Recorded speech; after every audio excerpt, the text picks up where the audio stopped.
5월 가정의 달을 맞이해서 가족이라고 할 때 가족에게서 느껴지는 가장 큰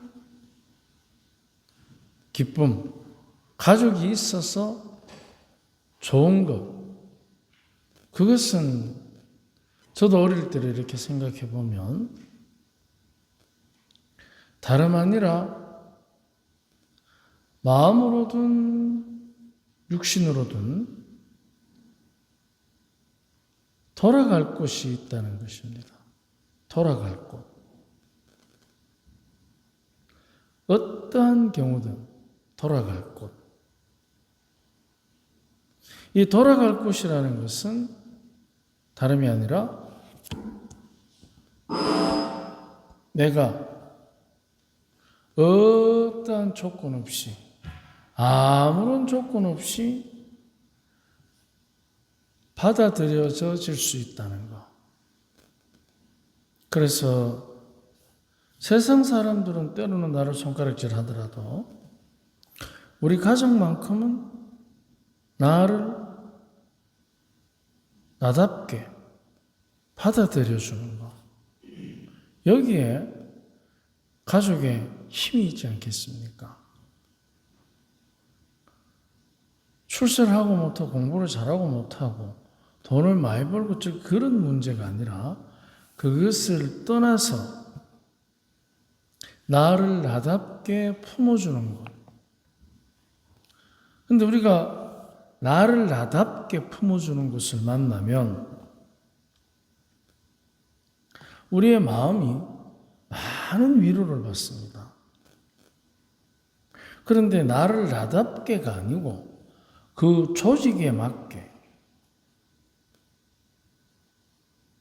나로서 나가 아니라 내가 속해 있는 조직의 나로서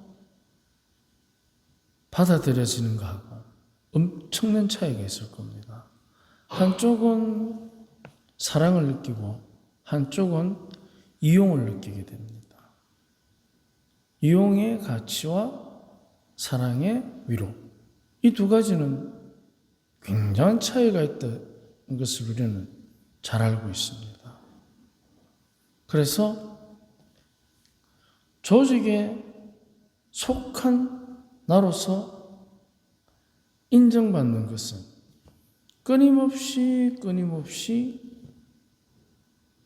능력을 요구할 것이고 사랑의 위로를 받는 그 가운데 나는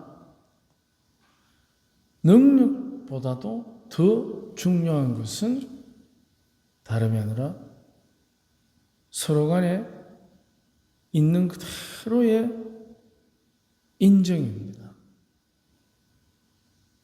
능력을 위주로 하는 인정과 있는 그대로의 인정, 이것은 우리가 살아가야 하는 삶에 피할 수 없는 방법이지만 그러나 나를 나답게 하는 것은 둘 다입니다. 어느 한쪽만이 나를 나답게 할 수는 없습니다.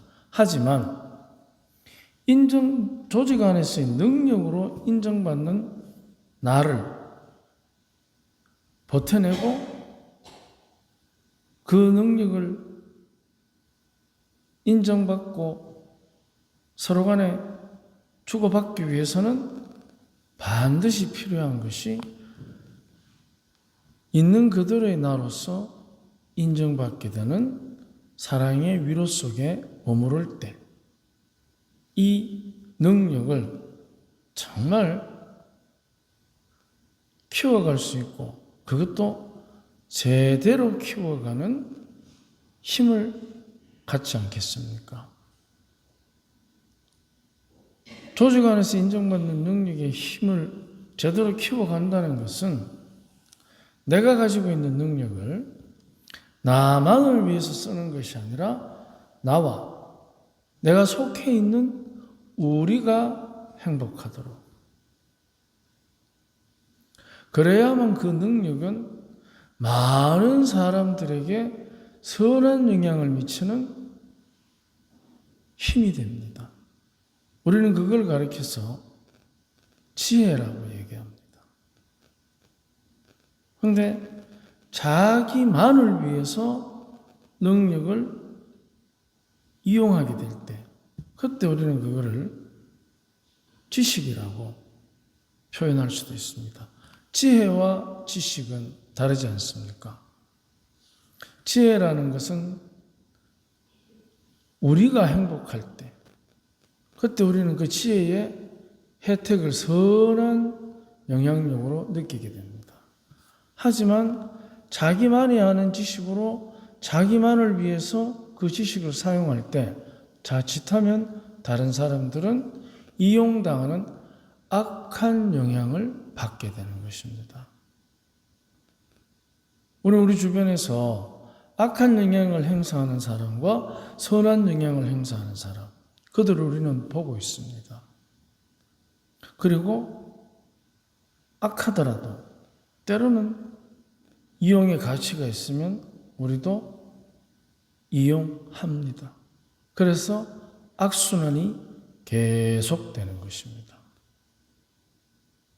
그렇다면 우리가 돌아갈 곳이라는 그 가정에서 나답게 나이기 때문에 위로받을 때, 그때 우리가 조직 속에서의 나를 펼쳐나갈 때 다른 사람에게 악한 영향이 아니라 선한 영향을 미칠 수 있도록 계속적으로 노력할 것입니다. 그럼 우리가 다른 사람에게 선한 영향을 미치는 노력을 하지 않습니까?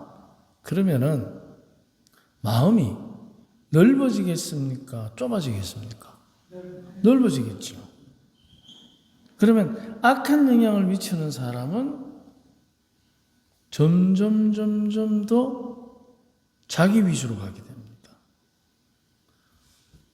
이걸 가리켜서 넓은 마음과 좁은 마음이라고 표현할 때, 지혜는 넓은 마음이고 지식은 좁은 마음이라고 상대적으로 설명을 할 수 있겠죠. 그랬을 때 마음이 넓은 사람과 마음이 좁은 사람, 두 사람이 있을 때 누가 세상 살기가 편하고 안 편하를 떠나서 행복하고 덜 행복하겠습니까? 당연히 넓은 마음이겠죠. 요 원리는 제가 조금 전에 고해센터 때도 우리 형제한테 설명을 해드렸는데, 자, 집에 물을 끓일 때, 그죠? 큰 말통이 들어가는 솥하고 조그마한 라면 하나 끓이는 솥하고 두 개가 있을 때 불에 얹어놓으면, 똑같은 불에 얹어놓으면 어느 게 빨리 끓습니까? 작은 냄비입니까? 말통입니까? 그죠? 작은 냄비죠. 그럼 똑같은 불이야. 그러면 냄비 같은 마음하고 말통 같은 마음하고 어느 게 열 더 받습니까? 냄비입니까? 말통입니까? 딱 이 원리입니다. 좁은 마음은 냄비같이 브르르 끓어오르기 때문에 하루 종일 저 혼자 끓었다가 저 혼자 놔뒀다, 좀 열받았다가 낮췄다가 항상 열받아. 그럼 그 사람은 열이 채이는 사람이에요. 열 채인 사람은 주변에서 봤죠? 지명이 못 삽니다. 그런데 말통 같은 넓은 마음, 똑같은 불에 잘 안 끓습니다. 그렇기 때문에 어떻게? 열 잘 안 받습니다. 그래서 우리가 지혜에 입각한 넓은 마음을 가져야 되는 이유가 여기에 있습니다.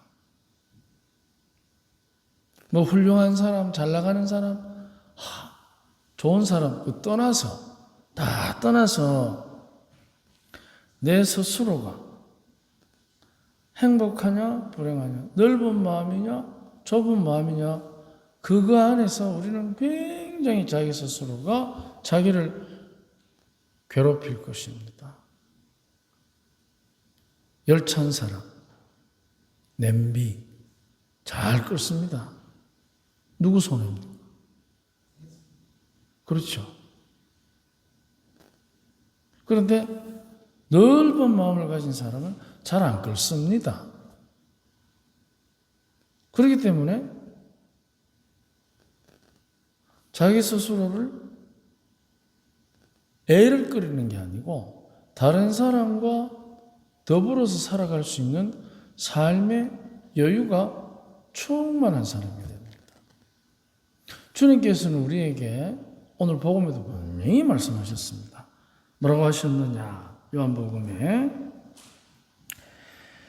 아버지에게서 나오시는 진리의 영이 오시면 그분께서 나를 증언하실 것이다. 진리의 영. 우리가 진리의 영을 성부와 성자와 성령이라고 할 때 항상 우리는 그분을 믿는다고 고백합니다. 그랬을 때 진리의 영이 나에게 오시면 그 증거가 뭐로부터 드러나겠습니까? 좁은 마음이겠습니까? 넓은 마음이겠습니까? 그러면 진리의 영이 분명히 보호자라고 했는데 그 파라클리토 보호자가 오시면 우리를 행복으로 이끌겠습니까? 아니면은 불행으로 이끌겠습니까? 답은 나와 있습니다. 우리도 잘 알고 있습니다. 자, 그렇다면 우리가 넓은 마음과 좁은 마음, 지식에 가득한 지식에 매이는 좁은 마음과 지혜에 찬 넓은 마음, 그것은 과연 어디에서부터 우리가 수련을 할 수 있을 것인가? 바로 하느님께서 우리에게 주신 가정이라는 것입니다. 가정에서 뭘 잘해줘야 된다. 부모가 자식에게 잘 먹이고 잘 입히고 좋은 교육 받도록 하고, 그것의 핵심은 딱 한 가지입니다. 너는 너이기 때문에 너로서 너만의 특별한 어느 누구도 갖지 못하는, 그래서 하느님께서 우리 각자를 유일무일 전무후무하게 하나만 만든 것입니다. 잘 아시죠? 쌍둥이도 다른 거. 그렇기 때문에 우리는 어느 누구와도 비교될 수 없는 그만의 그로서, 나만의 나로서 나이기 때문에 충분히 사랑받아야 될 이유가 있습니다.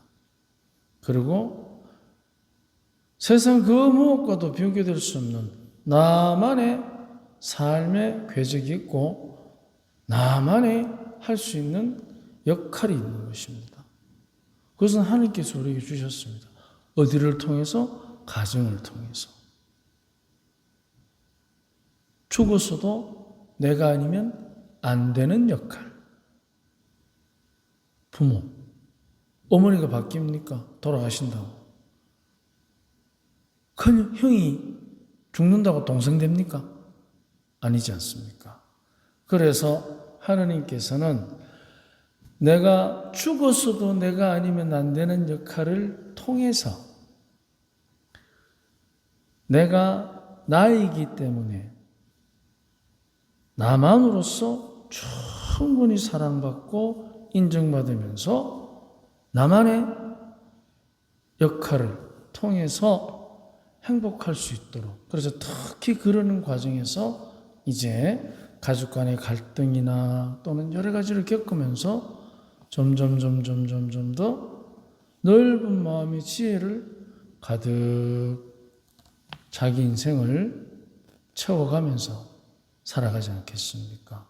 바로 이것은 성령께서 우리와 함께 하실 때 우리가 깨닫게 되는 넓은 마음의 힘입니다.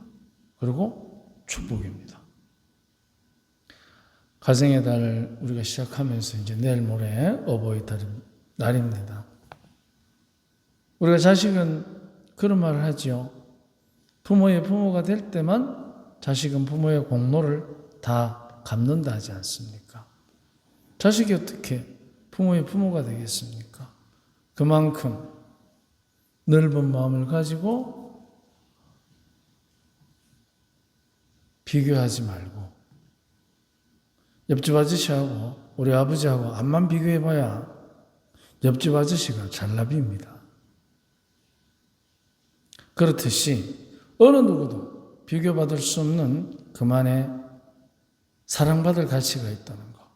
그것을 다시 한번 우리 가정에서 특히 우리 가정을 이렇게 꾸며준 하느님의 축복에 감사하면서 가정의 달을 열심히 사랑하며 살아갑시다. 아멘.